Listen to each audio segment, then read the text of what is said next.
بتاعنا شايفني حاطط رجل، لان النور بتاع الجناين اللي بره ضارب في الاوضه، فاحنا شايفين يعني شايفني حاطط رجلي الناحيه دي ورجلي الناحيه الثانيه وانا نايم في النص.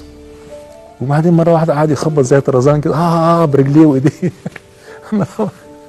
طبعا رجليه طبعا قلت له لو جت في البطن ده هيموتني يعني.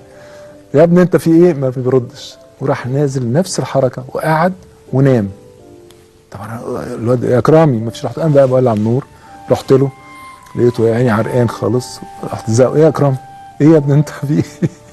قال لي يا بيبو عايز حاجه، عايز شاي. قلت له شاي ايه يا كرامي؟